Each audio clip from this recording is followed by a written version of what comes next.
This is the only part that we'll edit. We'll edit this beginning part. Yeah, this is the only edit point. Yeah, just the very beginning while we get our bearings. What is it that you're having trouble with already? I think I've always had trouble starting podcasts if we haven't done a podcast in a long time. It's funny because the other thing that you have trouble with is letting me start the podcast. Yeah, I hate when that happens. Yeah. I don't like that. So you have trouble starting the podcast, but also you have trouble relinquishing that control. Tell me about that.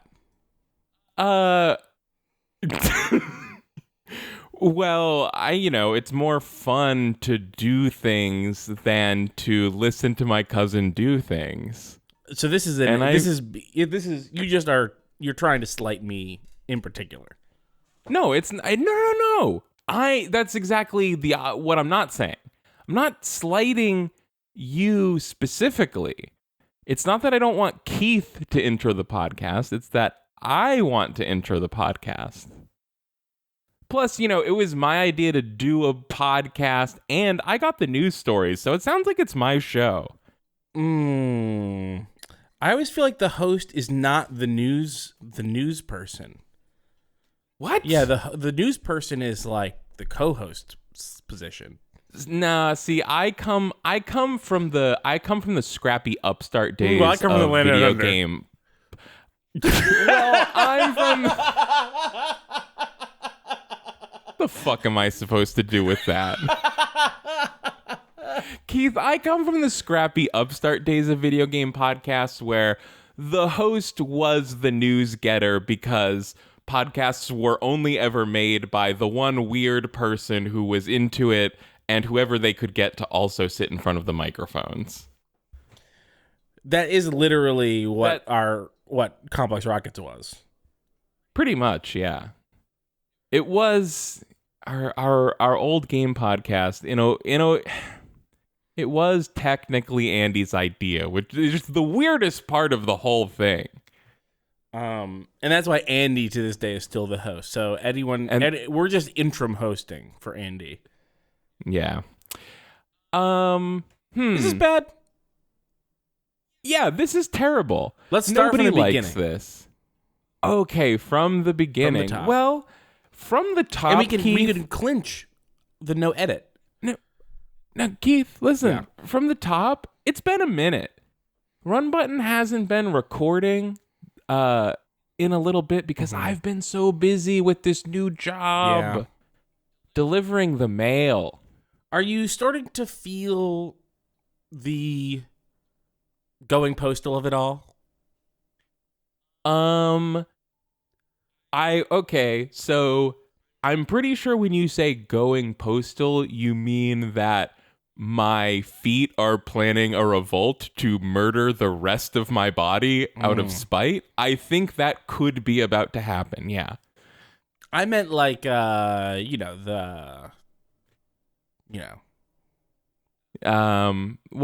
Oh, going postal, like you'd like driving a mail truck around? Yeah, I've done a little bit of that. Really, I don't like it that much. You don't like driving the mail truck? You're talking about something else. Yeah. Like Driving the mail trucks are interesting. Obviously, driving on the opposite side of the vehicle to all of the other cars on the road presents unique problems. it's sort of your own little diplomatic immunity. It is true. I do get some allowances. Not from the person, not from the woman with the New York license plate who almost crashed into me and then proceeded to yell at me like it was my problem. But she's a lot of there. people. Yeah, she was driving there. It was very weird. This was like maybe my first day that I was on my own with a mail truck. It was a huge bummer. I was basically parked over on the right side of the road, and I wanted to like enter the road and make a U-turn. And there's traffic coming from both directions. It's like kind of a busy road, but I waited forever. Like I sat for a long time and just waited until like all the cars from one direction went, all the cars going in the other direction, they all passed by. The road's completely empty. It's now safe to make the turn signal on. I start moving, all of a sudden, man, the car almost slammed into me. It was like a magic trick. It was like a car was invented out of nowhere. Jeez. But, you know, because it's the blind side. The left side is like now extra blind side. Yeah, yeah. There's a reason most cars don't work that way. Yeah, it's not how any of it was designed to be. Right. And in the places where the seat is on the other side, you drive on the opposite side of the road. It solves itself. Yeah, it's made that way. You're supposed to. Yeah. But it is just like if anyone else were driving with their car with their steering wheel on the wrong side, they get in big trouble. But with the male, you're supposed to do that. And I think I'm supposed to be doing that. Yeah. It's power. That's real power. That's, I think it's not that much power because I think like a Boston area driver on a good day only has so much patience. It's like I'm tolerated, but with the understanding that I'm on a strict timer. But you're carrying the mail. That's true. You're not getting applauses and salutes. Some people, definitely get positivity from some people. I had a random weirdo guy who looked like he was either about to go to a business meeting or thought he was about to go to a business meeting who just randomly started talking to me about how he liked mail carriers and thanked and supported me for my work. Do you ever get recognized for your work? Hey, do I know you from the mail? No, it's actually the opposite because when you start out, you don't get a uniform. Like postal workers buy their uniforms from like authorized postal uniform you got to go to uniform stores. Yeah, you got to go to a uniform store. Like literally, that's an option. Yeah. But you get like a uniform stipend from the company, but only after you become a real employee, which luckily now is in the Boston area is only 90 days. But if you're in a like non-city area or whatever, it's still like a worse system where it could be multiple years or something. Let's drill into this because this is a little microcosm of a lot of what is wrong with the world. No. I think this is the perfect time to not do that because we're here to talk about video games. Okay, this is very brief. But anyways, my point was that you were like, do you ever get recognized for being the mail person? And it's often the opposite where people see me walk up to their houses and are like, what is that person doing? And then they realize that the package I have in my hand isn't an improvised explosive device. It's actually just like some letters. Right. Or a magazine that you didn't want. Or a periodical. Maybe. So you have to have a uniform. Actually, so right now you can't have a uniform. But eventually they will pay you extra money to go buy a uniform that you need for them, but from someone else. I don't think I need a uniform. Ever? That's the weird thing is I kind of, because of this whole thing, maybe officially in a book somewhere it says you need to have a real uniform, but I don't know that it's really enforced. But I would like to have a uniform. It feels extremely weird to just be like out there in like fucking, cargo shorts or some other kind of monstrous attire. Naruto graphic tees. Yeah, in a graphic tee, like literally one day, like the only clean shirt I had was my shirt of a Charmander, Squirtle, and Bulbasaur, like in a toolkit that says starter kit. And like, they're holding screwdrivers and hammers, and it's very cute, but it did feel somewhat infantilizing. Yeah. But, and also, what you don't want to do is give up a chance to have the mail carrier hat with the massive patch on it. The one that is like octagonal? No, it's square. Square one. Like that. Well, I'm actually wearing a hat very much like that right this moment. Really? This one's in this picture here, it's an older style, but The one piece of gear I have was that they had a hat that I could have, and it's a snapback sort of modern style ball cap that's kind of like the brim is like supposed to be flat. You either don't bend it, or if you do bend it, it mostly unbends itself. You know what you should do? But it has like the trucker hat style like netting in the back. You should use your uniform stipend to go on eBay or Etsy or something and buy an outdated mail carrier uniform. Like this letter carrier jacket that I just posted. Holy shit, dude, that is the best idea. That's a great idea, right? I think. You don't have to go this far back, though. Don't go this far back. You've made a mistake if you're looking like this. Like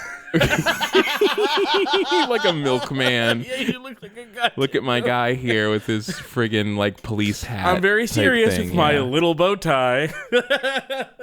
That man is laden. Oh, he has some spurs to deliver, Keith. Yeah. Spurs. That's SPR, small packages and rolls. I think what he's got is small spurs parcels in his and rolls after delivering these packages. Yeah. I would love to get a you know what? Hey, you want to talk about getting recognized for my service? If I'm out there on my feet delivering mail in a bow tie, people are going to be they're going to be You do not want to go the bow tie route. I don't know what people are thinking. I don't know what happened where there was like there's like a bow tie wearer now. There's like young bow tie wearers. But I think that's... Keith, yeah. Oh, yeah, it's me. I'm the young bow tie wearer. Okay. I could go anywhere in a bow tie. All right, do what you want. But I think this is... Okay, so... I remember the start of the quirky bow tie trend in the late 2000s. No, it's not quirky. It's not... See, but you can't stop people from perceiving what you're doing is quirky. We're past quirky. Right, that's what I'm trying to say. And or ironic bow tie wearing. We're into regular bow tie wearing. And those now. people are like young Republicans. It has moved past hipsters and quirky and ironic and into I'm a serious little weirdo and the youngest guy on Fox News. I don't know what that. I don't know what that weirdo. That's Tucker Carlson. He's the oldest man on Fox News now, and so it's okay. No, I'm thinking of not Tucker Carlson, who does also wear a bow tie, but there's this mid-20s something Fox News. Excuse me, are you forgetting that we are the millennial? We are the generation that reclaimed the mustache. We can do anything. Okay. It's possible. It's possible. I won't stop. I'm looking at this letter carrier jacket. I really want it. It's sick, right? It's really want a jacket with an embroidered patch that says letter carrier. It's a nice jacket. That it's rules. Sort of like pseudo. It's like a pseudo. Like it's kind of like if you were to buy a green. God, what is the fucking like army green called? Like olive drab. Yeah, olive drab. Yeah, if you were to buy like an olive drab, like Vietnam era military jacket, this looks like that, but made of blue fabric with, but the same style, same shape, but with not exactly, but it has this is more stylish than that. This almost looks like if there was like a motorcycle letter carrier position. This is a motorcycle letter carrier jacket. Yeah. Yeah. And I actually do have a coworker who uses like his it's not a motorcycle, but it's like one of those like EV assisted bicycle things. Why doesn't he evolve that thing into a Sylveon or whatever? It'd be much more powerful. EV assisted. Give me a Jolteon assisted. Whoa, there you go. Oh, wow. Get on that brand deal. Somebody has to talk to the Pokemon company about making the Jolteon electric bike. Okay. The Jolteon EV. If someone... So there's a... And get your Google fingers ready on this, and then we'll move on to video games. Okay. All right. Yeah. If there was a Pokemon company partnership with the VW van EV concept, and where they called it the Jolteon or something... Wait, oh, you're talking about the E-Buzz. The E-Buzz? Did they give it a name? The E-Buzz VW. Yes. Volkswagen ID Buzz. Yes. This, I cannot tell you how much I unironically am in love with the design of this thing. I actually do really like it. And if they called it a Jolteon, I would go into debt buying it. I mean, buying a car is always going into debt, but I would buy above my allotted debt. You'd go into hard debt. I'd go into hard debt. You'd have to take out a personal loan like first. Yeah, I'd take out a personal loan for the down payment. I love the look of this thing. I can't. I think it's a little off-putting. I wish it was more like the classic VW bus, but there was actually an episode of Judge John Hodgman recently that involved VW buses and how wildly unsafe they are because it was before like safety standards. Yeah. And apparently somebody who does who works for Consumer Reports talked to like an executive at VW and was like, my wife is obsessed with these classic vans. Why don't you guys just make ones that look like that? And they were like, we just can't make one that passes safety standards anymore. Yeah, this is only possible because of how you were allowed. You used to be allowed to die. You're not allowed to die anymore.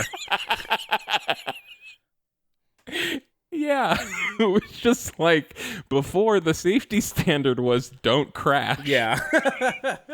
Well, I mean, but then, just to poke at that a little bit, they still make Jeep Wranglers, easily the most dangerous car of all time, that like they're literally born to roll over. Do they roll? Yeah, they roll like crazy. Born to roll. Born to roll. That would be, when I was in high school, I took a class on like TV media. It was basically like baby's first. To roll. It was basically like baby's first media criticism class.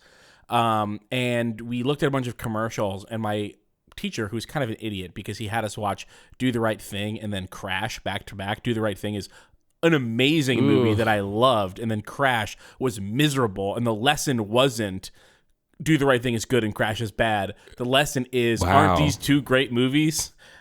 But so he was kind of an idiot. But so one of the things that he couldn't stop saying was like, advertise your weakness. Like, you just take the thing that people think is the worst thing about you and just say it's the best thing about you. Yeah, so make like a Sonic the Hedgehog branded Jeep Wrangler, you're saying. Well, no, just like taking the Born to Roll thing and make it good. Make it a positive. Ready to roll. Yeah, we're ready to roll. Jeep Wrangler ready to roll. And then what that would do is it would replace all of the SEO news stories about Jeep Wranglers rolling with ad drops for Jeep Wrangler ready to roll. Wow. Genius. I'm a genius. You're a madman. Put me in Thank You for Smoking too. I'll do it.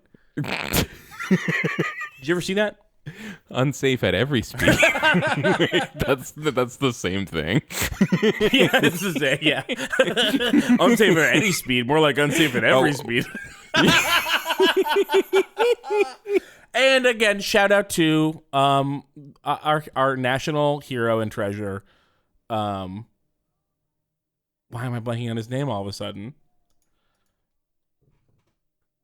Ralph Nader. Thank you. Yes, thank you, Ralph Nader. Thank you for creating highway safety standards. Yeah. That's unsafe at any speed, right? That's like about Ralph Nader. Oh, it's by Ralph Nader. Yes, by Ralph Nader. Ralph Nader wrote a book called Unsafe at Any Speed about how insanely dangerous cars were at the time, and he really fought to push for better safety standards. Seatbelts. And we have He made seatbelts the law. He actually invented roll cages. That is true. Yeah. No, that's not true. So, video games. Oops. What have you been playing recently? Oops, we video games. What have I been What you been playing recently? Okay, I've been playing a few things. Number one thing that I've been playing, no, this is not in order of how much I've been playing it, but number one thing I want to talk about is I played Fortnite when they did their Dragon Ball Z thing. Oh, you're here to talk about Dragon Ball Z video games? Well, I'm here to talk about Fortnite, which isn't. I'm here to talk about Dragon Ball Z. Oh, okay. So let's segue after we talk a little bit about Fortnite then into what your Dragon Ball Z thing is. Tell me about Fortnite. Okay. Tell me about what Fortnite is when it has a Kamehameha. So Fortnite is a very popular video game that you may have heard about. Yeah, no It is a multiplayer co-op zombie game where you build tower, you collect building materials and then build towers to defend against zombies. And it also happens to have a multiplayer battle royale mode. It does have a battle royale And mode. the interesting thing about the battle royale mode is that Epic Games has successfully dissolved all of culture into a horrible soup. It has destroyed meaning and context and has created an awful pie. Yeah. And from this awful pie, we take little bites here and there. And I took a bite out of when Goku was the thing for a couple weeks. It has taken the disgusting collagen that was compartmentalizing all of pop culture into various cells and has turned it into the delicious permeable gelatin that has allowed all of it to coalesce together. Like the together. multi-chambered stomach of a cow. Fortnite exists to break down the plant cell walls between all of culture. Galactus is in the third stomach. Reveal it to be the goop, the poopable goop that it is. So I had a lot of these thoughts while I was playing Fortnite. Sorry, my favorite tweet on this subject was just Rosencrantz and Guildenstern are in Fortnite. So I also saw a tweet that really solidified this for me, and this was after I spent 2 weeks playing. Because of the Dragon Ball Z thing, where I had all of these thoughts about like how ridiculous, the thoughts that a lot of people have when they're looking at Fortnite is like, this is not original, of being like, oh my god, I can't believe they're making X do Y. Like, I can't believe, like, I kept being like, I can't believe Goku Tony is taking Stark is sucking the dick of a giant banana right now. Sure, yeah, basically that, or I can make Goku transform into Ultra Instinct Goku and then take a little selfie and then tweet it out. That doesn't mean anything to me. That's a new form. I know. It's good. It's fun. You'll like it when you get there. All right, cool. It's not a dumb one. It's the best one in years, probably. Well, good. Okay. It's the best one since Red. All right. Which was the best one since 2, obviously. All right. Is that fair? I'll take it. Okay. Yeah, well, I'll I won't fight you on it.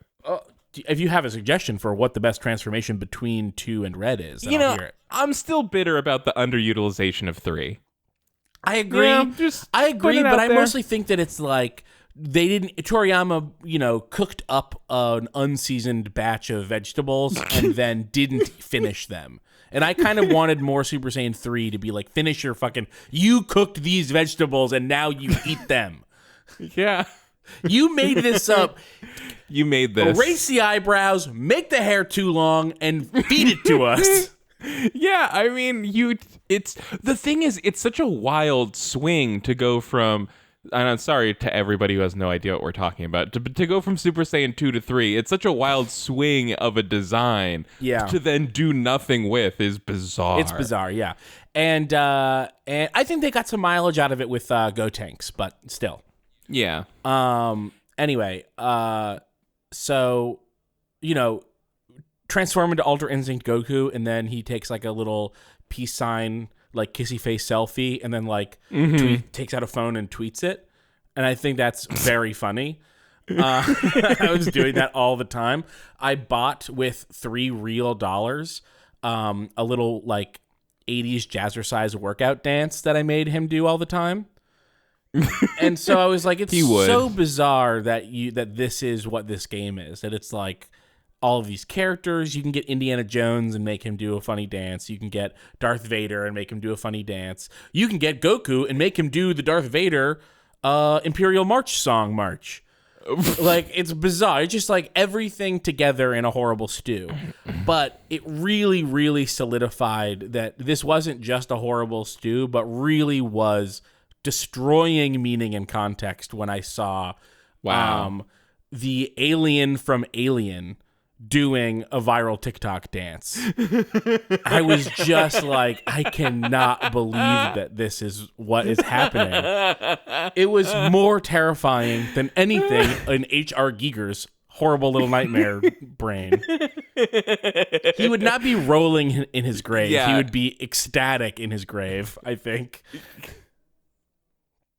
That's the truth, is that H.R. Giger's work, while dark, he did not have the imagination to conceive of evils like Epic Games and copyright law. The long and short of it is that the game is fine. Like, it's just fine.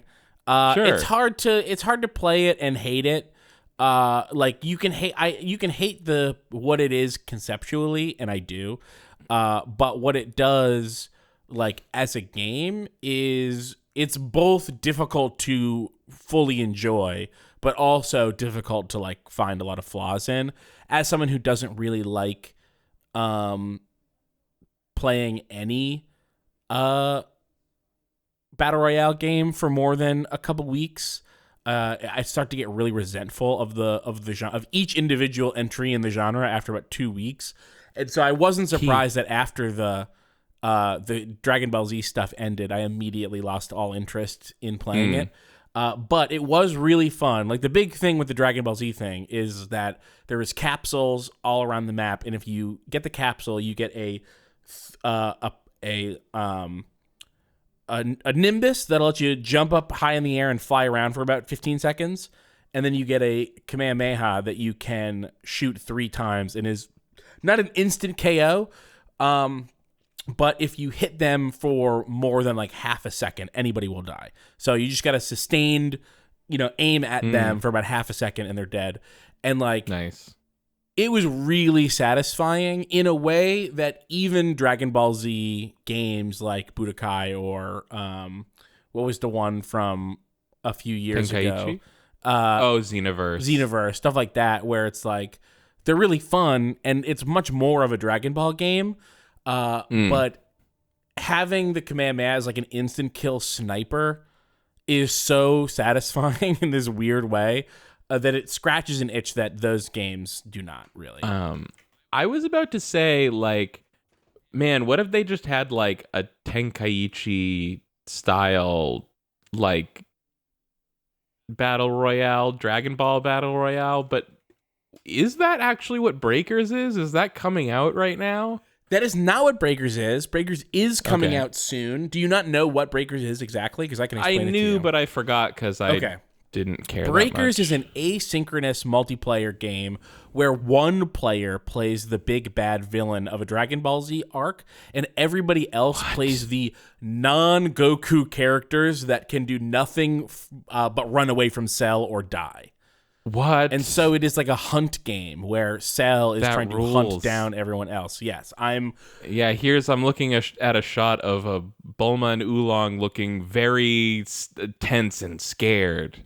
I'm really excited for it. Cool. I think that there's a high possibility that it comes out underbaked and kind of, where you're like, oh, this was not given the money or attention that it needed to thrive. A Dragon Ball game. Yes, a Dragon Ball game. That isn't Fighters, because that one did like totally thread the needle on that. It did, yeah. But it does have just enough attention on it, and it does look just promising enough. Release date, by the way, October 14th on that worldwide release. It's coming. The 2nd, October the 2nd, as we record this. Yeah. I want to put this out tonight. Okay. Like, if you just send me the thing, I'll combine them and I'll put them out like as soon as we're done. So Dragon Ball. I've been playing a Dragon Ball game, and Is it Fighter Z? It's not Fighters. Is it Kakarot? It's not Kakarot. Is it an older game? It's an older game. Is it for the Super Nintendo? It is not. Is it for the PlayStation 2? It is not. How many questions are we at? If we hit 20, I win. No, we're at like 5. Is it later than the PlayStation 2 or earlier? I'd say it's right in there. It's in the PlayStation 2. It's in the time period. Oh, okay. Okay. Is it for the Wii? No. Is this a good content? So it's video game related. Okay. So it is not for the PlayStation 2. Is it? It's not. You're not playing it on the PlayStation 2, but is it also on the PlayStation 2? No. Okay. Is it on the Wii? No. I mean GameCube. Did I ask that already? You did not ask. And I'll say this, it's not on the GameCube, but I am playing it on the GameCube. Is it on the Game Boy Advance? And is it Legacy of Goku 2? God, I wish it was the Legacy of Goku 2 because I'm actually playing the much, much worse predecessor, Legacy of Goku 1. Oh, I only didn't guess 1 because I knew you didn't like it and that you did like 2. Oh, I'm going to give myself a not bad. We'll have to go back. Someone write into runbuttonpodcast@gmail.com, count up the questions, and tell us if Keith won before you got to 20. It was way less than 20 questions. I want you to instead comment on the YouTube video of this if you thought that I got it not bad, or if I did worse or better. That was pretty good. Okay. I mean, I did give you the hint of I'm playing it on GameCube, but it's not a GameCube game. Could have been a mod GameCube. And it is. Because I'm using the official Game Boy Advance player, but I'm using that like fan-made Game Boy player software that looks better than the actual official Game Boy player software. Embarrassing. So the reason I'm playing 1, Legacy of Goku 1, it just follows the story. It's like a top-down kind of beat-em-up style game, sort of. That's kind of an RPG. It's RPG-ish. It's got a leveling system. And this game is famous in Run Button lore for me having played it when I was 9 years old and liking it. I liked this game when I was 9. Yes, and that is famous to me. That's essentially why I'm playing. I decided to play it was because I played the second one and loved it, but I always bounced off the first one anytime I tried it. But I was like, you know what? I'm gonna play through it because Keith said that it was good. He liked it, so I'm gonna push through the bad beginning part that's putting me off, and I'm gonna get into the good meat, the juicy the Frieza saga. The juicy tenderized Goku meat that's in the center. Yeah. And I gotta tell you, boy, that's throw that one in the trash. That steak is ruined. Is this the one not hold up? It is so bad. Almost like I can't believe they released it. Almost. Yeah. Like, what's wrong with it? I just remember walking around shooting key blasts. Yeah. And beating up the guys. I mean, the real problem is it's just too hard. Like you die constantly, even if you're properly leveled. Was I just too good as a kid? Was I just so good that I didn't notice that it was too hard? No, you were just 9 years old. You had a million hours, and you just played the game without thinking about it. I did probably play it a lot, but my memory is of like playing it on the bus to and from school. The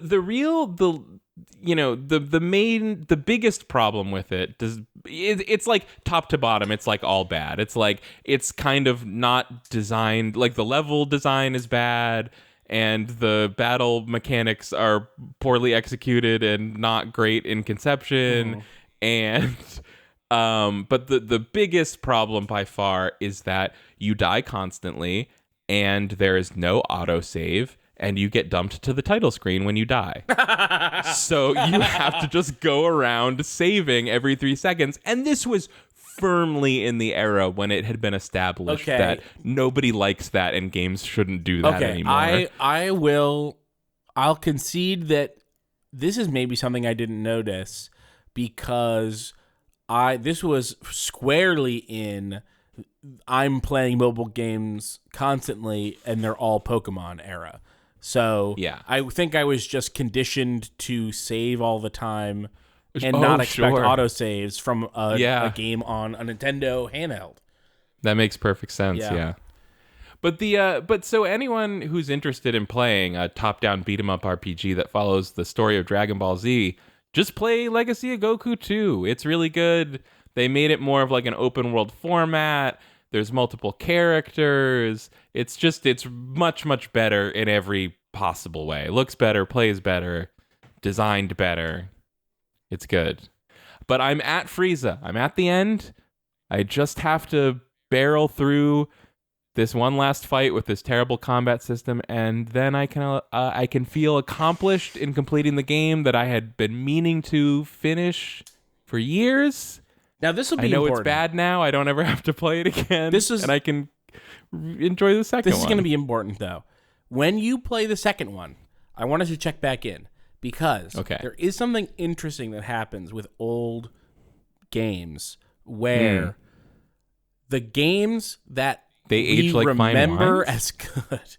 I feel like the things that separate them from bad games of the same era, not all the time, but tend to flatten. Those differences tend to not be so extreme. I agree. And so I wonder if going to Legacy of Goku 2 will not be as huge of a bump up as it seemed in 2004 or whatever. I definitely see that as a possibility, but I just remember that game being like really strong. Okay. I Are remember you maybe just confusing it with that Goku really strong? Well, you see, Keith, he puts his hands up into the air and gathers energy from all the living things on the planet. Yes! I love that. Yes! Nobody does Sparking. No, one of the things that I remember clearly about Legacy of Goku 2 was that it just felt really good to walk around and punch things. And this is like something that Legacy of Goku 1 really, really fails at because it's so easy to miss your punches even when you're standing on top of an enemy. Yeah. That I think if they can get that right in the sequel, it'll be good. Yeah. And unfortunate that it means that the Frieza saga is in the bad game, but it is. Well. It's unfortunate. But because I started Dragon Ball Z during the Cell saga, I will always have, the softest spot in my heart for the Cell saga stuff of Dragon Ball. So, that's just me.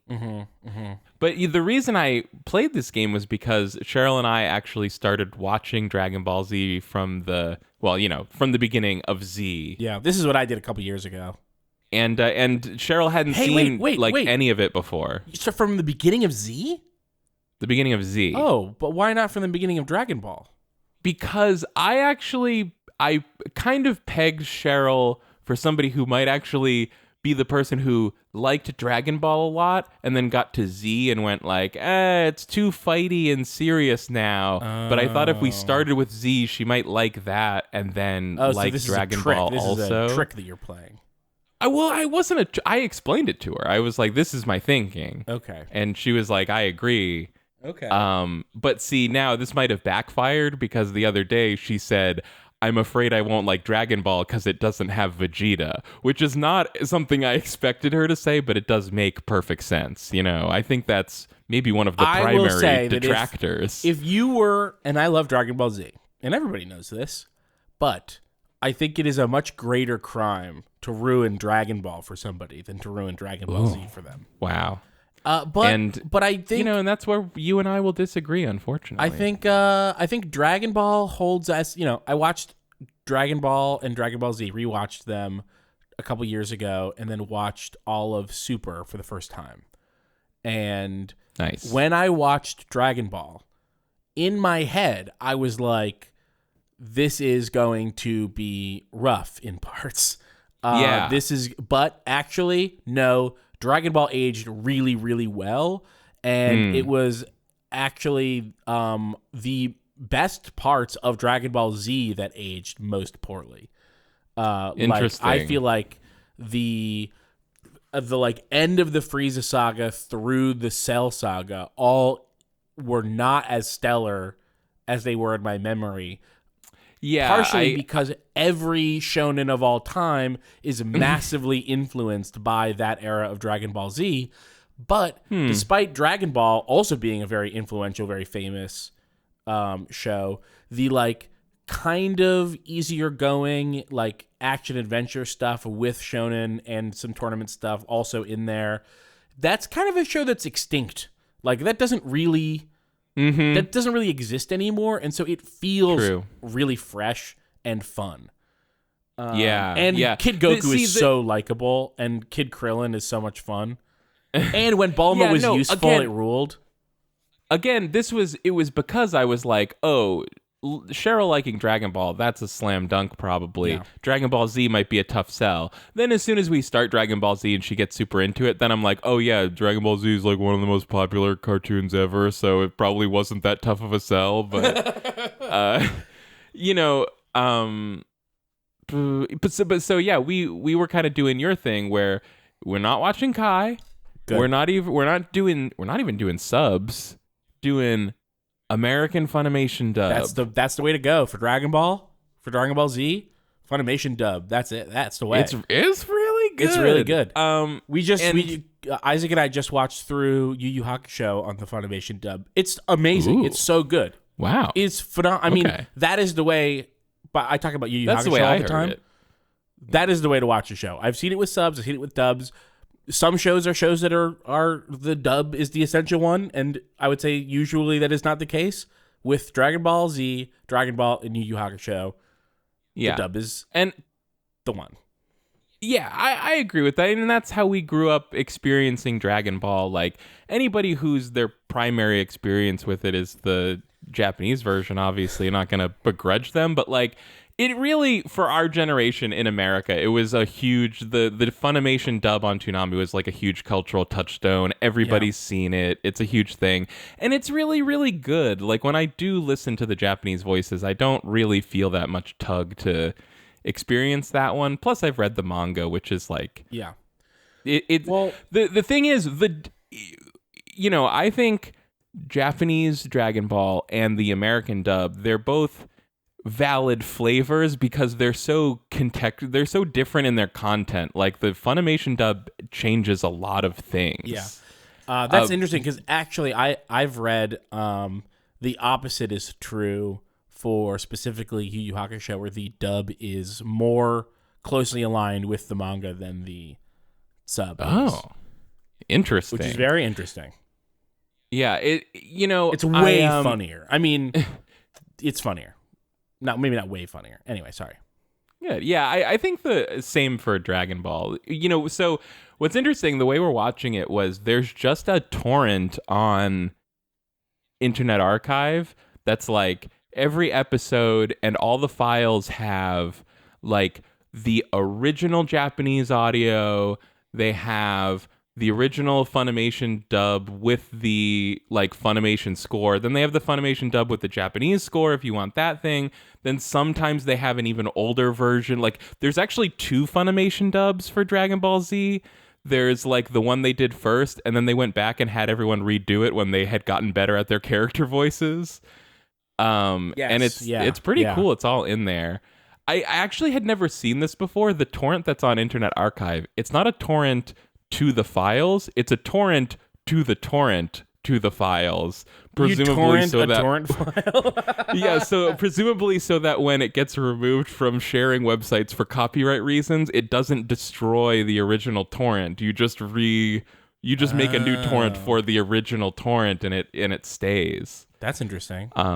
So that's really cool. So we've been doing like a thing where we keep, we've been watching the Japanese intro. Like I just don't switch the audio to English until we get to the end there. I finally want to hear the Funimation dub with the Japanese soundtrack. Yeah, it's there. Go get it. Okay. I've been enjoying the electronic soundtrack that they have on the American one. It's just what I'm familiar with. That's what Dragon Ball sounds like to me. Sounds wrong when it has the other music. What is the other music? it's like it's way different because it's a Japanese show in the 80s instead of an American show in the late 90s. Fair. So it just has a whole different vibe. When was the last time you saw original Dragon Ball? I read the manga a few years back, but I haven't seen the show since it was on Toonami. Wow. You should watch it. I'll watch it. I'm gonna watch it. I'm also excited same... for you to watch more of Super since you only saw the first bit of that. Right, yeah. But we did the same thing with in terms of, like no skips. We're not no skip list, just watching all the filler. And yeah, I went into it being like, this is gonna be rough. It's not. And like honestly, we're at like episode 78. The filler and is I would say a non-issue, really.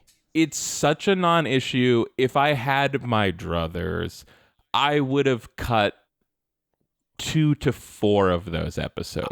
I can name you one of the 2 right now. It's Fake Namek.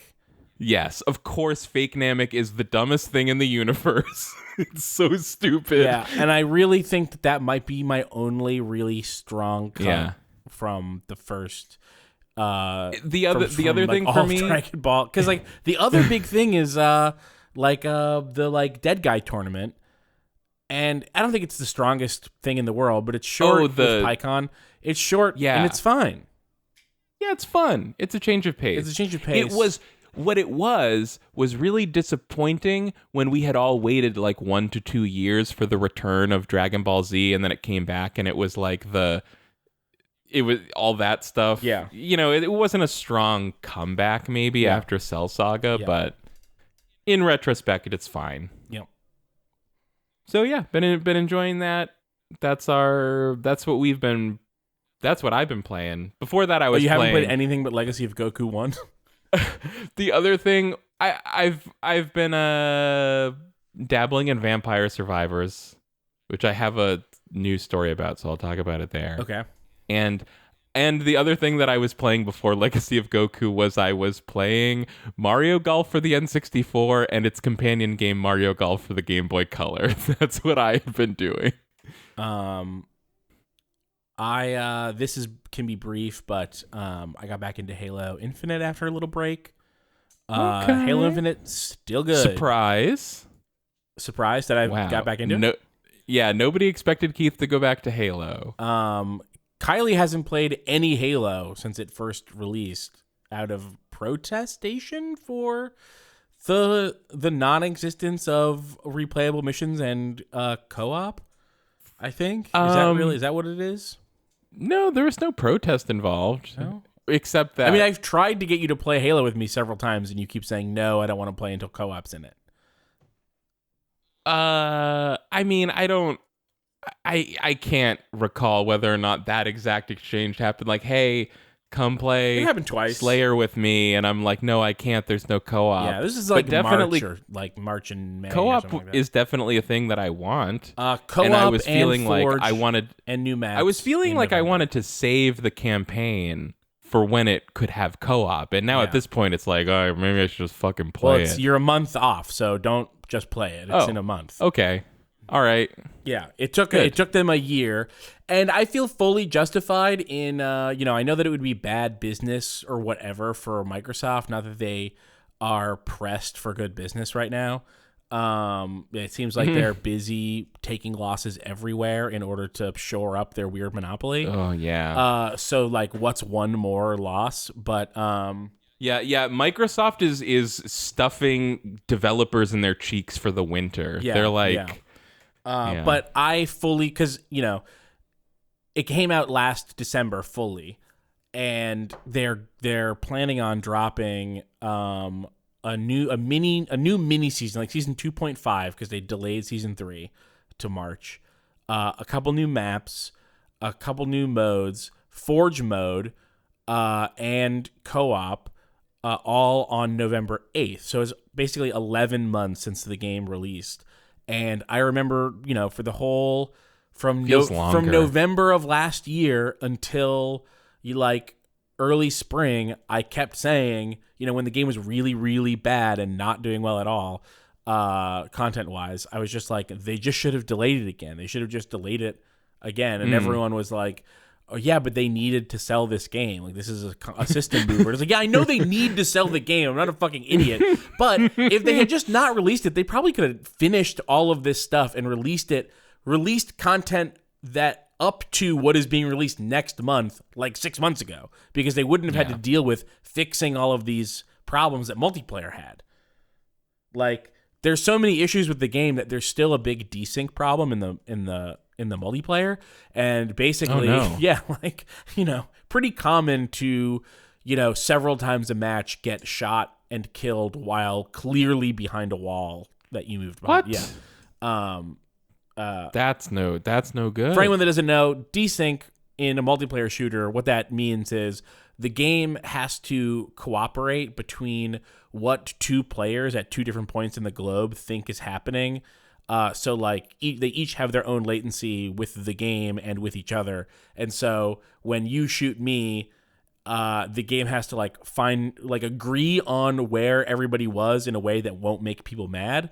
And it has not figured out the won't make people mad part because desync is what happens when one person is like I should have fucking had them, or they shouldn't have fucking had me. And so there's a lot of like moving behind cover, and then about a half second, or a half second is a stretch, but like a perceptible length of time after you've moved past cover, their last like a battle rifle thing hits you and kills you or whatever. And it's like, I should have survived there. So they had so many problems that people have been asking about, like, when are you fixing desync? And they had to come out and be like, look, we don't even have anybody on that problem right now. Like, that's like the next thing. Like, after we fix this crop of things, then we will start trying to fix desync. It's been a year.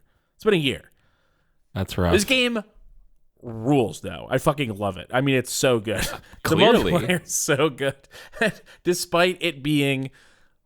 It is good. A tragedy, I mean, in terms of completeness upon release. A total nightmare for the developers, I'm sure, having to, work with their chairs on fire for the last 11 months. Yeah, and frankly, this has become a trend for Halo games in general over the past several years. I think 5 came out pretty content complete. Five was something of a exception, except that it didn't have couch co-op. But neither will this one. They just canceled it last month, so... I know. Oh, I didn't even think that they were promising it. Oh, they were promising it until a month ago, and they said, actually, we're canceling couch co-op. Okay. It was going to launch a few months after online co-op, and they canceled it.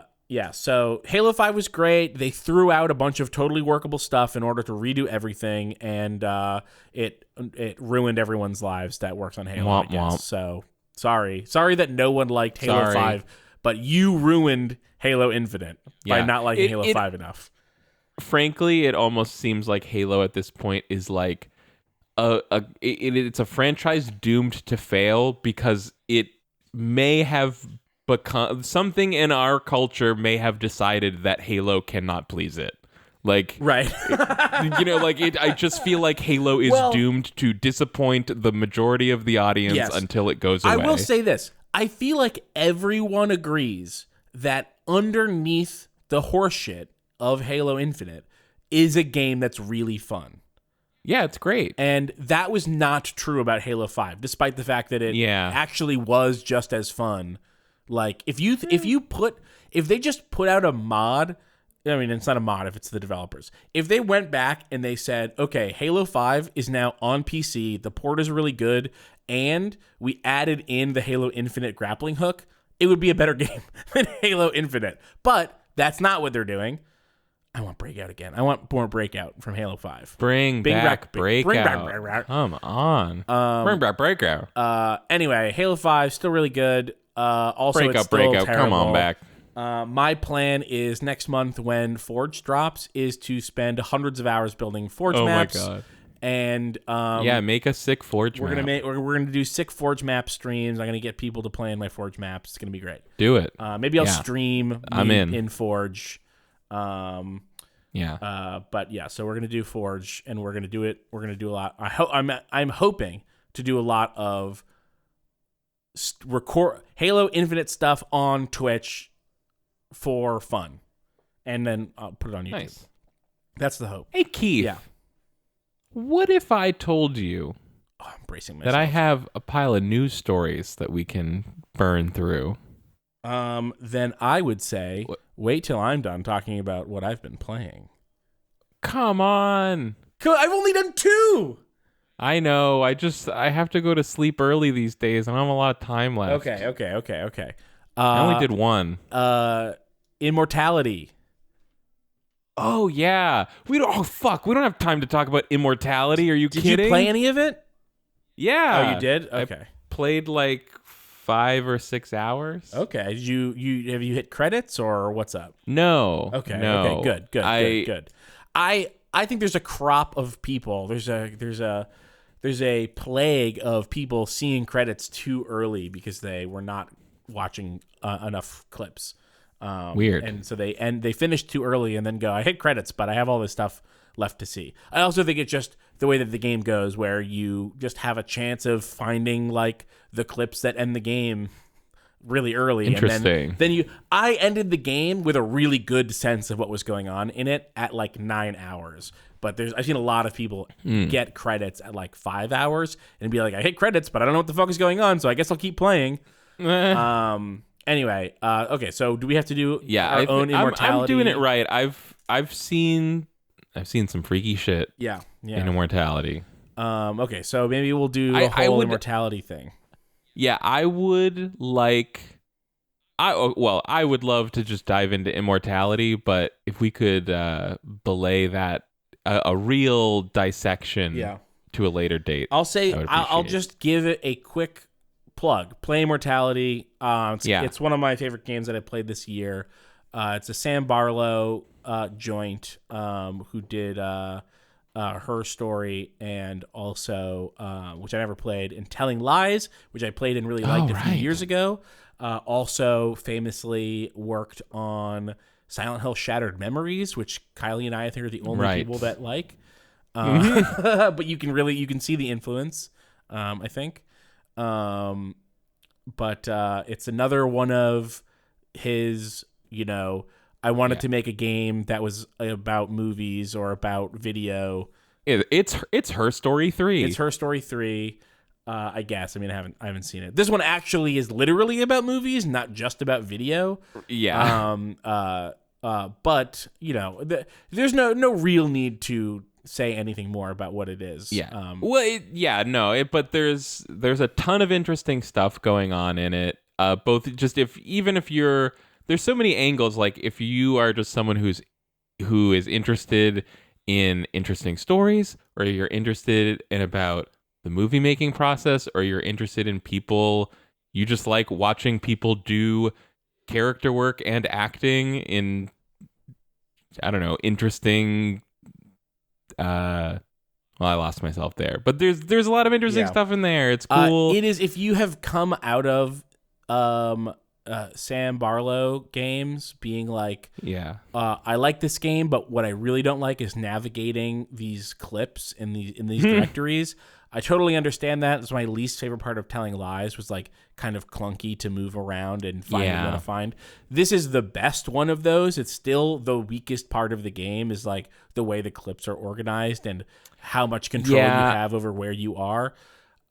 So my big hint is that, just like in all the other ones, when you go to a new clip, it will bring you to the relevant part of that next clip, not to the beginning. So I've seen people miss that stuff is important. by not restarting clips when they get to them. You must rewind. So that is still like the big flaw, is that because I think the team making these games is like interested in sort of obtuse ways that people in the past used to navigate video. It's part of the design, but it does not help it be more playable. Yes, the game presents itself as an interactive film restoration project. Almost like it's almost presenting itself as like, I'm a virtual museum piece. Right. Yeah. Anyway, great stuff. I just loved it. I just loved the whole thing. It's really interesting, especially if you're the kind of person who gets a kick out of like people who use games just to tell stories in new ways, like literally to like create a new way to convey a story. Yeah. You know, which I think people kind of get what I'm saying if you've played Her Story and Telling Lies. Yeah. That's sort of like really interesting, like non-linear storytelling, extremely even like user-directed storytelling. Super non-linear. Super non-linear, very, very interesting stuff. It's really fascinating. The only thing is, like you said, the weakest part is definitely the clip navigation is kind of is unintuitive, cumbersome. I would say This is the best it's been, though. I'm the opposite. I didn't play Telling Lies. I did play Her Story. I would say Her Story is better because you have more direct control because you were typing in words to search. It was more direct control Telling over Lies like, what is the you were same looking thing. for. But that's just me. You know, it's Immortality is doing such a different thing. Yeah. Definitely check it out. It's so clever. You know, there's so, you know, like in its conception, interesting stuff. And it's not clever. It's I think cool. that this is a reaction that some people have to things that are clever of like, thinks it's so clever. This is clever without being like, thinks it's so clever. Yeah. Although it might think it's so clever, it doesn't come across poorly. It does it correctly. Yeah. It's also a lot about you know, it also thinks about women's roles in Hollywood in the like 70s and 80s. And 90s. That's another thing it touches on. So check it out, Immortality. Yeah. We'll talk more about it later. Yeah.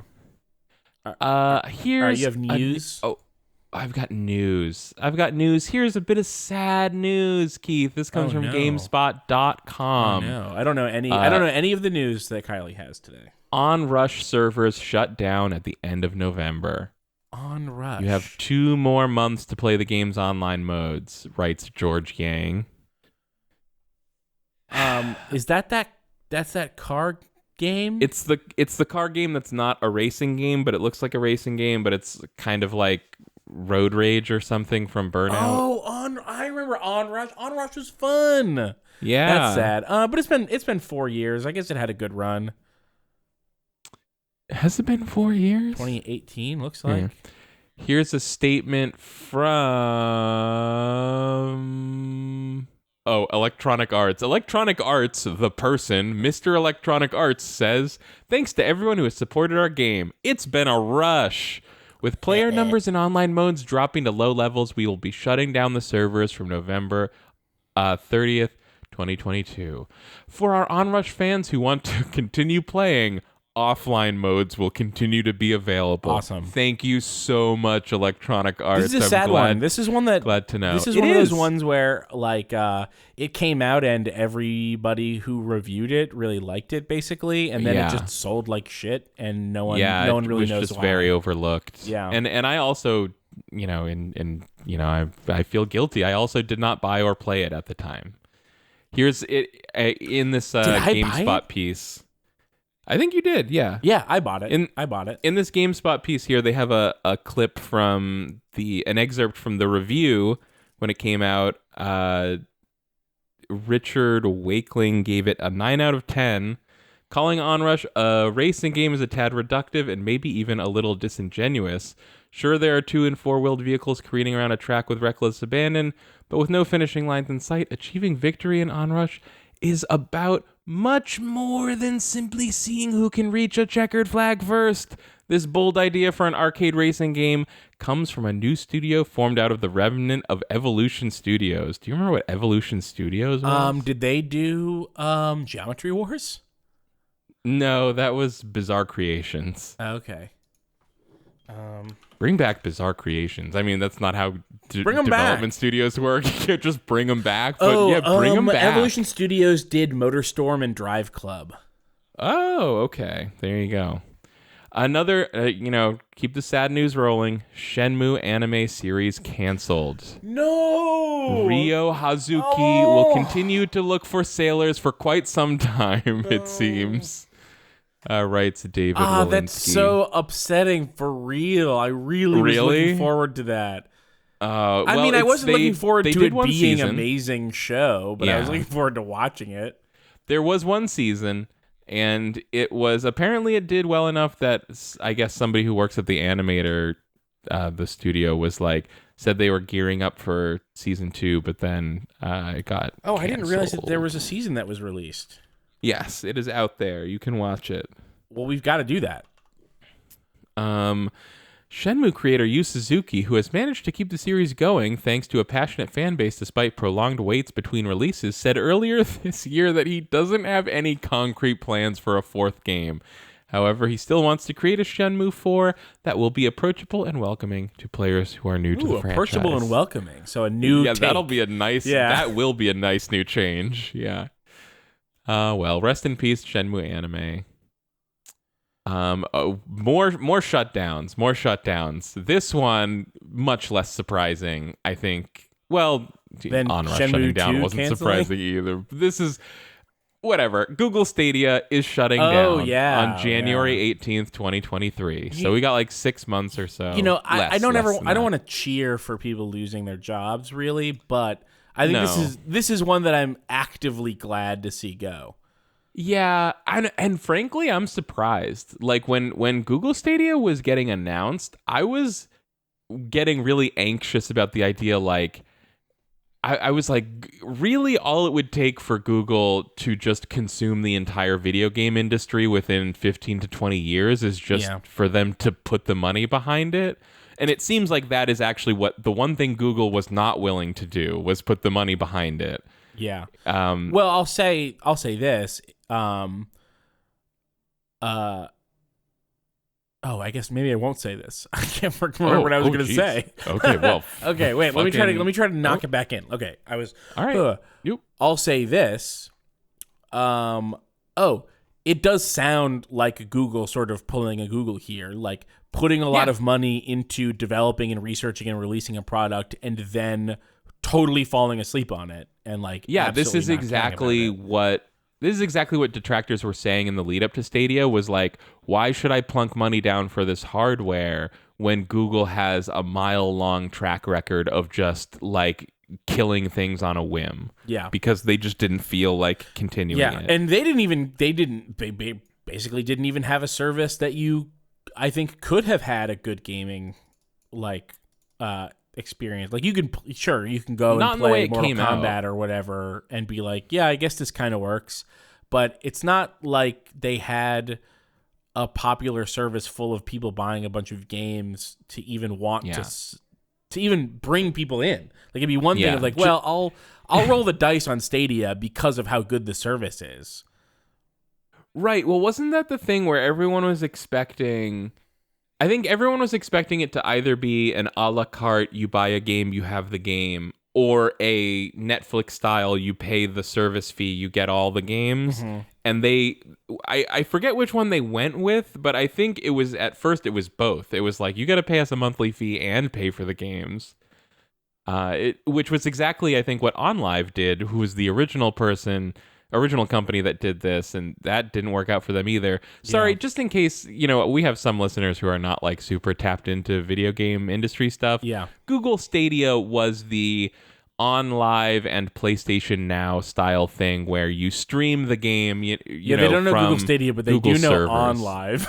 I know. Nobody who doesn't know Stadia knows OnLive. Yeah. I know.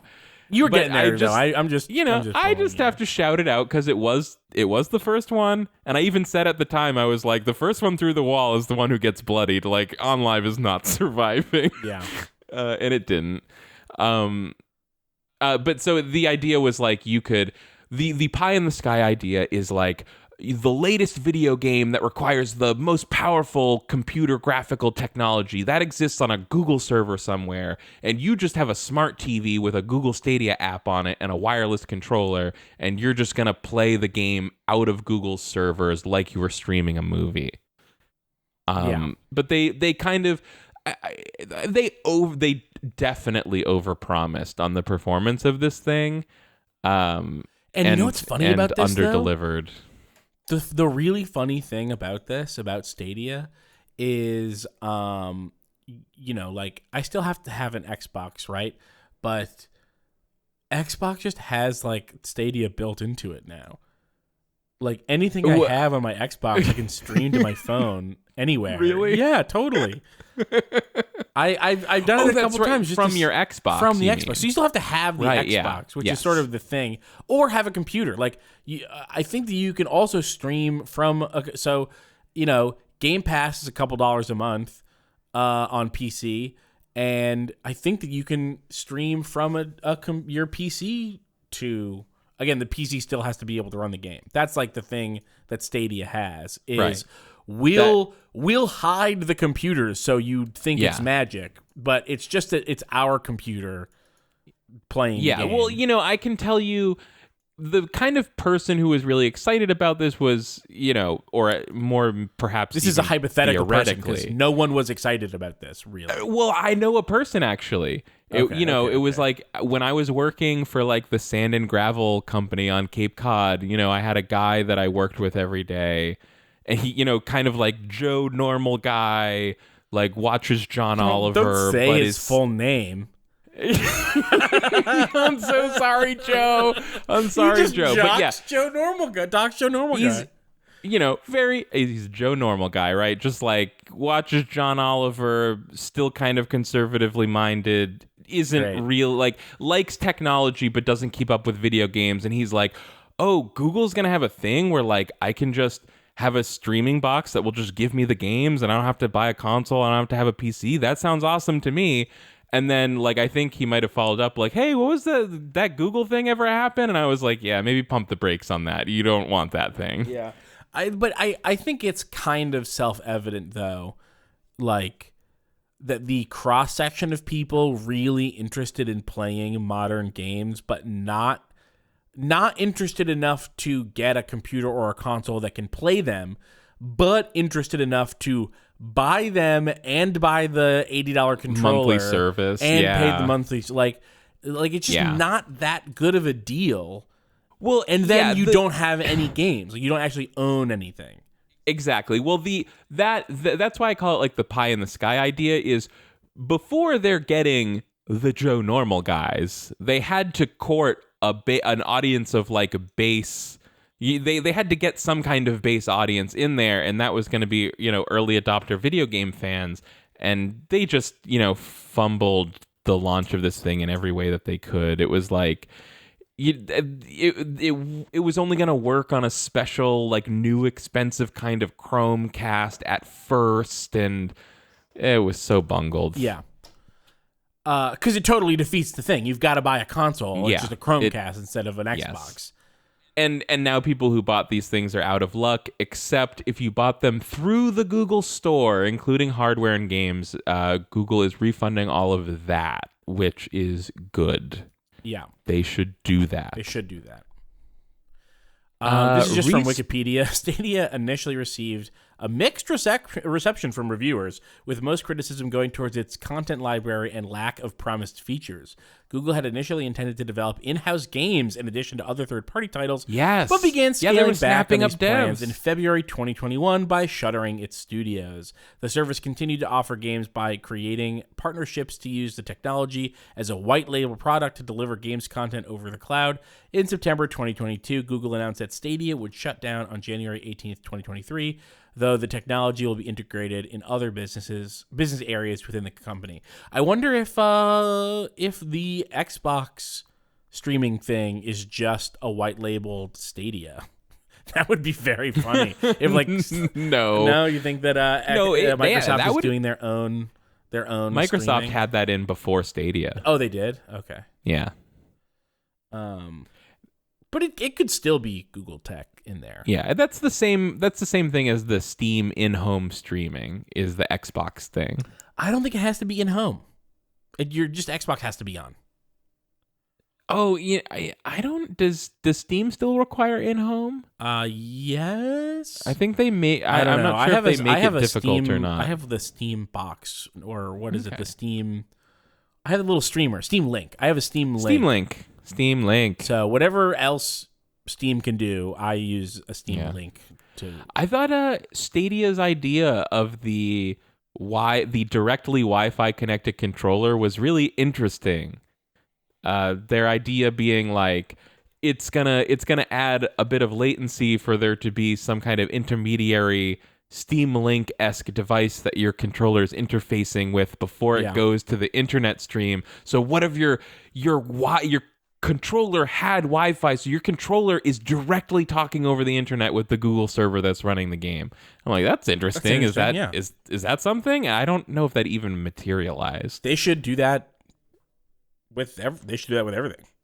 We would have to have two, because in a real situation, play a game on an Xbox or whatever, you would have to communicate with the console, obviously. But if you were sending information to the console just as the console needs this just to know what's happening, but actually you are also sending stuff right to the Wi-Fi, maybe that would speed things up a little bit. It makes sense on paper to me. Makes sense on paper. The question is, how many milliseconds does that shave off, and does it even matter versus adding like a $3 component into every controller? Here's something. Vampire Survivors goes 1.0 on October 20th. Oh, that's awesome. Good for them. It seems like their moment has passed. It seems like that's what it always seems like when a game hits 1.0, right? I don't know. The most recent really big early access thing I can think of is Hades, and that only vastly something of a different. All I ever hear on like the few game podcasts I listen to is like there's some kind of contingent of people who are just playing Vampire Survivors all the time and never stopping. And every time there's an update and the achievements get reset, they just go and get them all again. I don't believe this. I've been enjoying this game quite a bit. It's kind of like nominally sort of based on Castlevania, but it really only takes like aesthetics from that. Well, actually, the special weapons you have are kind of loosely based on Castlevania weapons, but it's just the real hook to me of this game is that it is an endless, it's a Geometry Wars kind of like endless attacky game, shooty attacky, where you try to attack. You walk for around as long as you can and without attack being automatically, die. right? You just like attacks come out of you. That's the hook to me, is that it's automatic attacking. You just walk around. Yeah. And so that makes it extra vegetative. So your goal is really to just not run into an enemy. Exactly. Yeah, that's pretty much while it. The attacks go on around you. And every time you level up, you get 3 or 4 options for what kind of new ability or weapon or upgrade you want to take on. So the strategy is there of, picking the right things that you want for your character to be good and strong and to survive for as long as you can against the vampires. Now, I want to say this, and I need to be very specific that I have not played this game, and I can easily imagine being wrong. But when I look at Vampire Survivors, I see a game that I would have no amount of fun playing.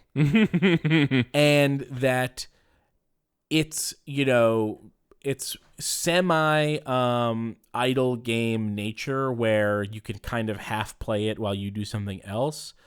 Is not how I like to play games, and it's not how I like to do other things that I might do. I don't like to do something while I'm watching like TV or whatever. This is maybe not tailored specifically to the Keith Carberry mindset, I have to say. But it like I said, it reminds me a lot of a Geometry Wars. But the flip side, Geometry Wars, I love Geometry Wars, but I pay very close attention to that game when I'm playing it. It is similar to Geometry Wars. I do get the Geometry Wars analogy. Which I haven't the only heard, thing I would push back against is the idle game thing. It doesn't feel like an idle game in any way. So like a semi-idle game where it's like, you get a good enough attack going and you only need to half look at what's happening because if I just move forward, everything that's in front of me is going to die. Yeah, if you do really good, then I'm not very good at Vampire Survivors. So maybe I'm getting info from people who are just much better than you at the game. Possible. But the other thing is, it is possible that I would play this game and the like horrible lizard brain part of my brain that doesn't actually like things, it just reacts to them, like a sunflower turning towards the sun, would get hooked on something like this, and I can just cut it off at the source by never trying it. Try it. I know that I wouldn't like it, but on the off chance I did, it would be very annoying to my life to like it. Unlock a new character. What do you mean? You unlock new characters in Vampire Survivors. Oh, okay. They have different thingies. Yeah. Like characters do. While I'm saying this, I'm looking at a run someone's doing. So that's the big news stories that I have for this week. And those were massive. I mean, Stadia, that's pretty big. They were earth-shattering. Yeah. I have a few handful of started things here obviously from... with the most important, Onrush, ending Yes, of course. ending with the slightly less important Google Stadia shuttering its doors. I do have just a general list of the games coming out this month that we could run through. I do have a handful of small little tidbits from a website called Waypoint. Calendar which month? is on vice.com. Calendar month or like next 28 days or whatever? I guess technically it's for the whole year, but I was planning on only talking about October. Okay. Here's something from Waypoint by Renata Price. They say Velma can no longer call cops on her enemies after new Multiversus update. I've never played this game, but that sounds good to me. Wait, sorry, read the headline to me again. Apparently, Velma had an attack where she called the cops on people. Yes, that is true. She doesn't have that anymore. Okay, are they replacing it with something? I assume it has to be replaced with something. Because, and they should call the mystery machine on them. They should call it. Should be the mystery machine. Yeah. Because so, I feel multiple ways about this. I think that by being like, I don't like the cops and I don't want Velma to call the cops in this game that I like, I think you're sort of denying the fundamental nature of what Scooby-Doo is. And being honest about what Scooby-Doo is, you've got to know these kids are working with the cops. These are snitches. Well, they are snitches. Hang on. Okay. Yeah, you're right. Yeah. But I choose to only acknowledge Scooby-Doo Mystery Incorporated, and they're not snitching to the cops in that show. Okay. All right. Pretty sure, if I remember correctly. The other thing is that attack is great, and it's one of the most interesting things that happens in the game. Basically, because I've played some Multiversus. I don't know if you have.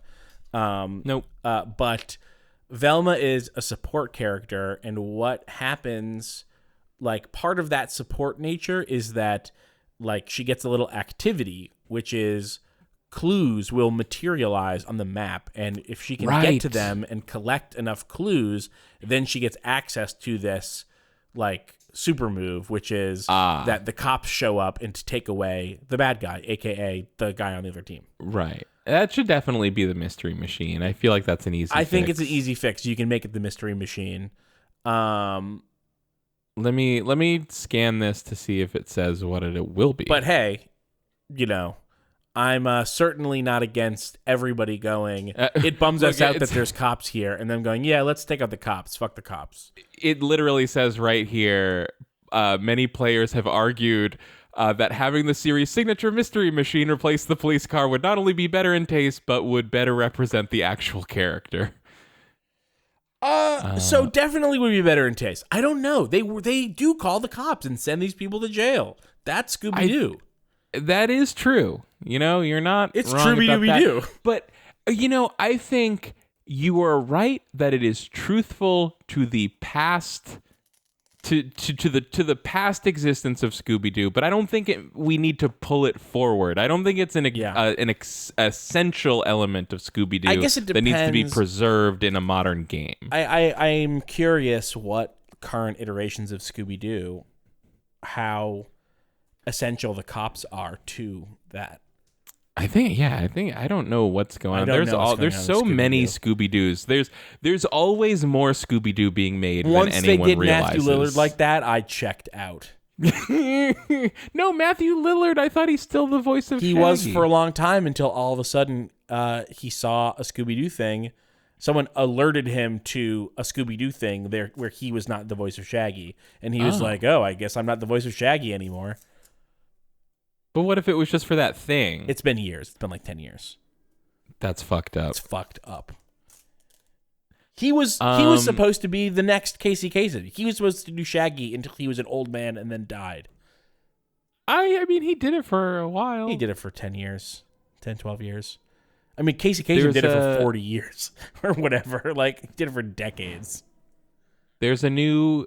Here's just another thing I learned from Renata while scanning Vice. Yeah.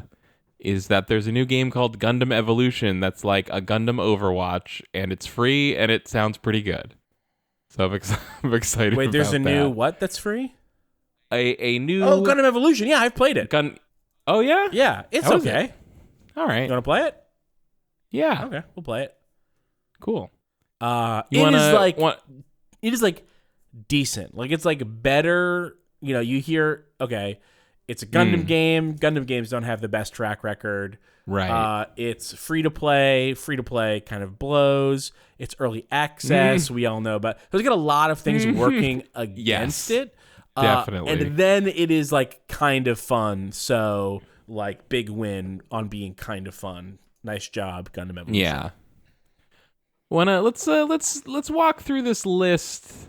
A brisk walk through this list. I'll skip over some of the ports and stuff that aren't as interesting. Like No Man's Sky and Nier Automata are both coming to Switch. Hooray for them. We've got Overwatch 2 coming out in 2 days, which I did not realize. That is a mess, by the way. Oh boy. Yeah. I mean, have you been hearing anything about this? No. Just like it just seems like everything is going wrong with it. Bad. Yeah. I mean, okay. I remember a lot of it was kind of going to be like co-op campaign-ish focused just because it's already a multiplayer game. I thought there was going to be some kind of like offline / So I'm like, because I've content? checked out of Overwatch for a long time.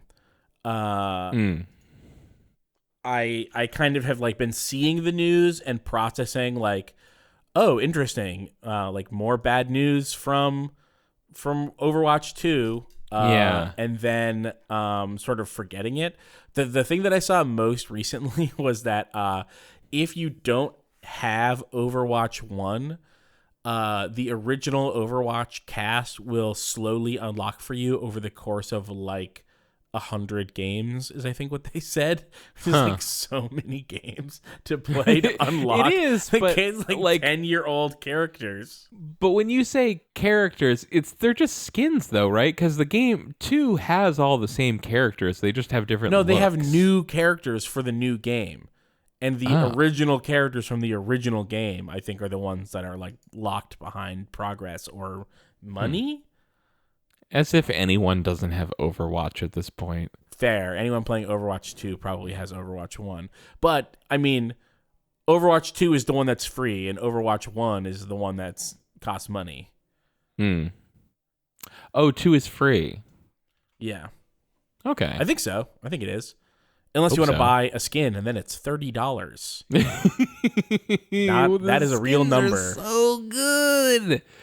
Are they? Are you just saying that? I can't tell. Yeah, Okay. I'm just saying that. I mean, there's some good skins. Whatever. Who gives a shit? Yeah, sure. October 12th, we're getting PC Building Simulator 2, and that could be fun. That could be fun. And 2 days later, we're getting needs Dragon. a sequel. What are they adding to this game that they couldn't have just, that couldn't have been DLC? New campaign maybe, like a better. I don't know. Better interface all around or something. Okay, could be. I don't know. It seemed like they supported the first one pretty well, so I'm not mad at them. Mm-hmm. Dragon Ball: The Breakers is coming out on 14th. We talked about that. That sounds pretty cool. That does sound cool. I'm excited for that. It's like what was that game? Was it like something Evolution? What was that game that was like one person is a monster and 4 people fight them? It like came out in the last like 8 years. So okay, what kind Something of Evolution? not Alien. No. I don't know. Yeah, whatever. I'm just thinking. I just have Gundam Evolution in my head, and I'm like, Gundam okay, Evolution. Dragon Ball Breakers sounds like the Friday the 13th game, but Dragon Ball. Okay, yeah, fair. I hope it's good. I'm hoping that it's fun and isn't gonna suck. Yeah. A Plague Tale Requiem is something I know nothing about, but I know people are really excited about. What is it? Requiem? A Plague Tale Requiem. That sounds familiar. Is this the 3rd Plague Tale game? Let's see here. Asobo Studio. It is the sequel to A Plague Tale Innocence. Okay. No. This is just me confusing me hearing about this that second one like a long time ago and being like, oh, they're doing another 3rd Plague Tale. Okay, so gotcha. I believe that I'm remembering hearing about A Plague Tale Requiem because Vinny on Nextlander liked the first Plague Tale game, and that's all I know about it. Okay. Here's something I hadn't heard of, but I just took a peek at. Ghostbusters Spirits Unleashed, which describes itself as a 4v1 Ghostbusters game. It's like another similar thing like Breakers, I guess. The 4 Ghostbusters will fight a ghost. That could be fun. Ghostbusters is so funny because like it's hard. I can't believe this has happened to Ghostbusters. I never would have imagined that Ghostbusters would become like a premier pop culture franchise in the 2020s. Oh, I'm missing out on something. Has it? Oh, it's huge. Yeah, from kids what? care about Ghostbusters. The new ones or the old ones? From their annoying parents never shutting up about them. Both. Okay, so here's the thing. Ghostbusters, the original Ghostbusters movie, is phenomenal. Yep. It's unbelievably good. I love it. Yep. But the thing that it does not do is instill the desire in me to see Ghostbusters busting ghosts for real. Because the draw of that movie is Bill Murray being a complete lunatic, stealing every scene, totally no-selling every steak as it pops up, like completely tonally destroying the movie, not taking anything seriously. Tonally building the movie. I mean, but like in a way that feels really funny and good. Yeah, like highly chaotic. It does not feel like the director of the film has Bill Murray under control. It just feels like the film's direction is symbiotic with Murray's chaos. Right. And this is intentional, right? So, do you know about the how Ghostbusters comes to be? Pretty much, yeah. Okay. So, for our listening audience, famous crazy person and famous in his own right, Dan Aykroyd, writes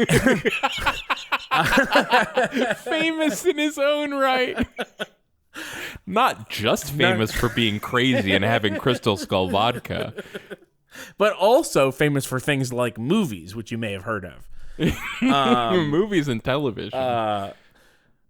Dan Aykroyd writes this bizarre script that is sort of like a comedy horror, but also sort of like just really because his obsession with ghosts paranormal and the paranormal and stuff like that is seeping through. Do you remember the famous story, listener? Do you remember the famous story of the sort of Hollywood legend of George Lucas presenting his then wife with the script to Star Wars and her deftly editing out all of his dumb sci-fi schlock into a poppier, more like I've heard it as her like saving it in editing. Yeah, but editing the script like beforehand. Oh, I heard it was editing the film, but I guess that makes more sense. I'm pretty sure it's not the film; it's just the script. But I could be wrong. Yeah. Yeah. So what she does is take out all. I should say she being Marcia Griffin is his ex-wife. Maybe she did help with the editing because she is a film editor. I thought that she was just a producer and also George Lucas's wife, but she's a film producer and editor. But I always heard that she looked at his original script and took out a bunch of the sci-fi mumbo jumbo because she was like, people won't like this. And who knows if that was right or wrong, or if the story is true or false. But people sort of credited reports her from with saving everybody. Star Wars. Reports from everybody that read these scripts was that it was like filled with lines that were very clumsily written and full of total mouthfuls of technical jargon. Yeah. And so that is sort of what the original Ghostbusters is like. But Dan Aykroyd goes to his, director buddy, Ivan Reitman, and says, hey, will you direct this? And I think Reitman is the person who says, yes, but Reitman? Yeah, Reitman. Well, I've always heard Reitman, so I wasn't sure if you were like, I know something special about Ivan Reitman and how to say his name. No, I just don't know how to say it. Okay. Sorry. So Reitman is like, I want to do it, but I want Bill Murray to be in it. And so they get Bill Murray to be in it, but he says, but my friend, what's his fucking name? Harold Ramis? Yeah, Ramis has to rewrite it. So Ramis rewrites it, turns it into what it is, basically, which is like everyone but Dan Aykroyd is like, we want this weird movie where Bill Murray is sort of making fun of how much Dan Aykroyd likes ghosts. We love your idea, but we're just going to turn it into you being bullied about it. Yeah. Is that okay? Yeah, that's basically what it is. And so it's just weird that like all of the Ghostbusters tertiary content has been like, but the thing that people like about Ghostbusters is busting ghosts. Not the world about to collapse and everybody freaking out that they're about to die, and then Bill Murray saying, it's pandemonium, dogs and cats living together. Like mass hysteria. Yeah, but you can't. The thing is, you can't bottle that. No, but you can bottle crossing the ghosts. streams. Yeah, you can bottle crossing the streams, I guess. I wonder if there's a Ghostbusters game that kills you if you do cross the streams. There has to be. Anyway, I didn't know that there's been all of this stuff where people like Ghostbusters again. Well, do you know about Afterlife? I don't want to get into it because we need to stop. But Afterlife. That's the latest movie that came out. No, I basically don't know about this. It's a years later sequel to Ghostbusters 1 and 2. Oh, is this the one with the kid from the Netflix show in it? Yes, and it has digital Harold Ramis and it has digital Harold Ramis. It has digital It has digital ghost Harold Ramis. Yes. Oh, and it has Paul Rudd, I guess. I heard about it on the Flophouse. It sounds like a travesty. The Ghostbusters, but with women's, wasn't the greatest movie ever, but it was pretty good, and it didn't have to be like this. I don't know why people did this. There's a character whose name is Podcast.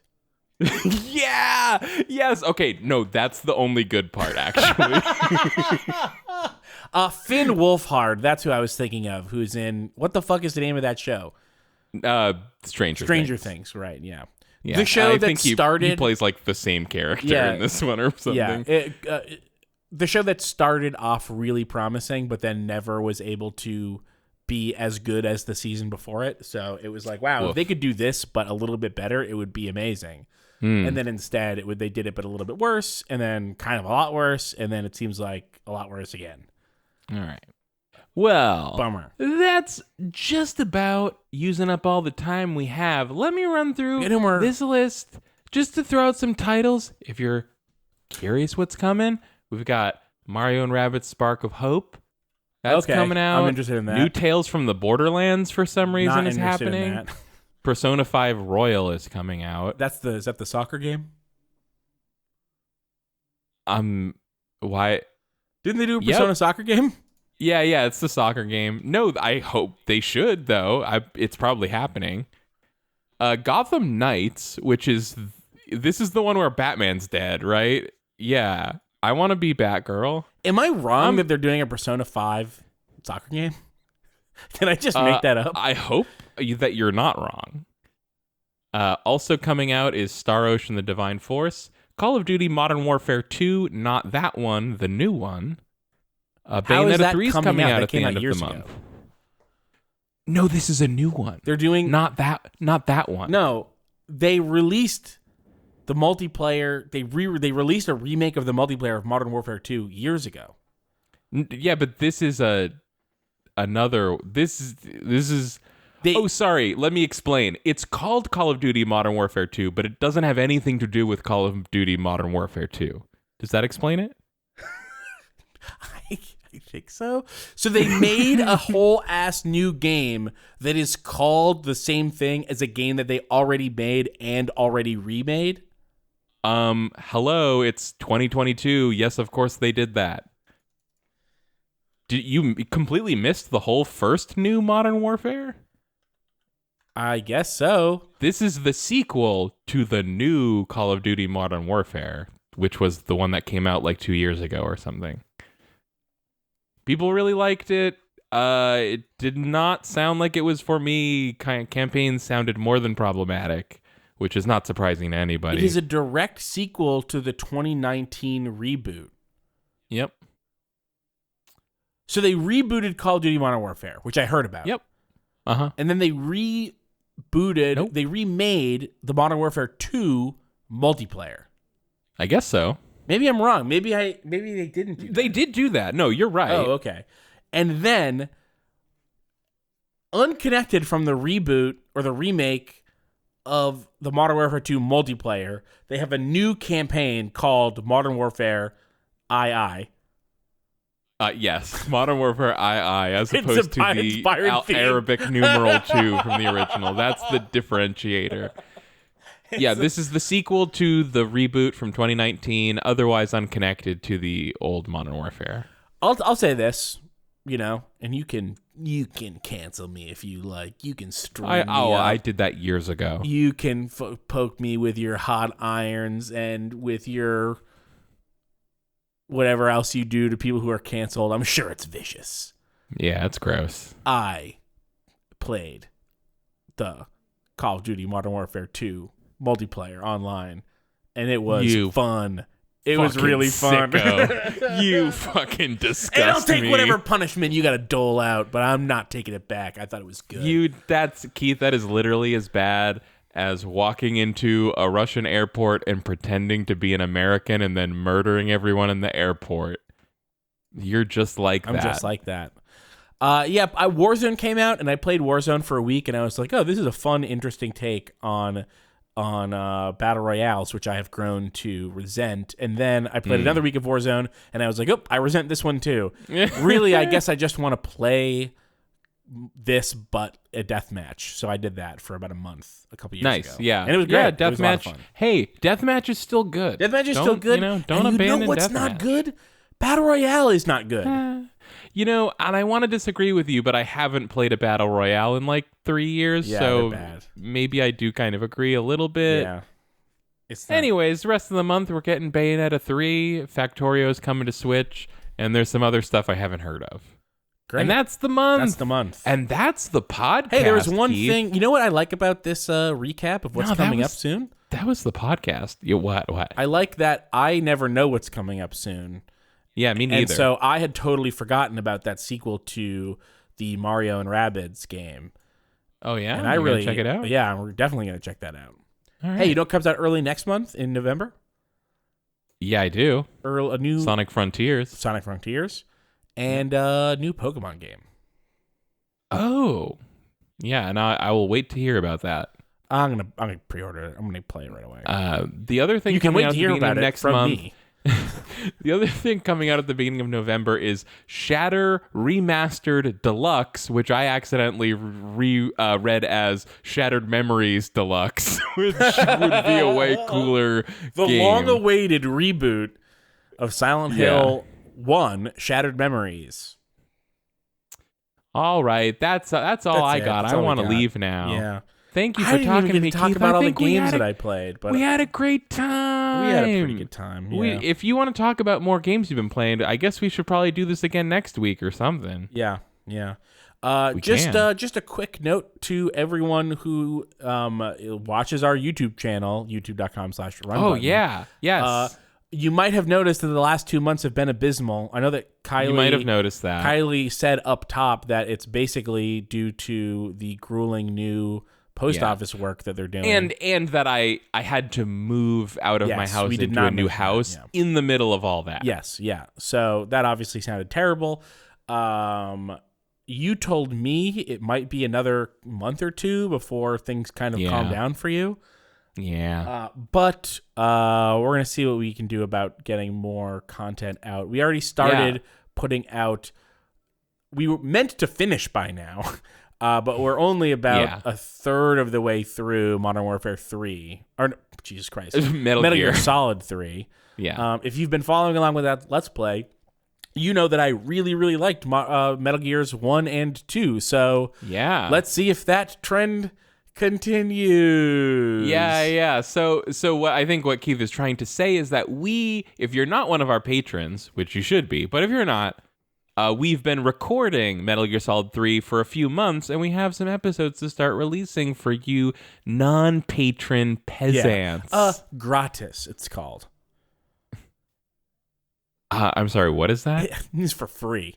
Gratis. It's Metal Gratis Solid 3. We're gonna do you a Metal Gratis Solid, and give you some free episodes. I'll do you a solid. Gratis Solid. Come back to youtube.com/runbutton. We'll do you a solid.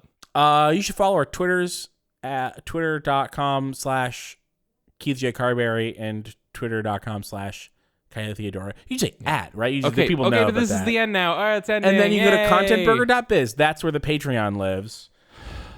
Remember the aforementioned Patreon where you can go to watch. Can you say this shit at the beginning of the outro? The beginning of the outro? No, this is the beginning of the outro. What? Yeah, you hearing it? Do you hear that? Yeah, I hear it now. That's how we know it's the outro. Oh, and you're just going to blame me because I forgot to press the button? Or I only thought of it right now to press the button? Yeah. Okay. Well, we haven't been doing podcasts a lot. We're going to do more podcasts. We'll get back into swing of things. And that's it. So say bye. Swing of Things was my favorite PSP game. Okay. Hold on. All right, it's almost there. And this is where it would end if we timed it right. You could just bump it back in the edit. All right, bye.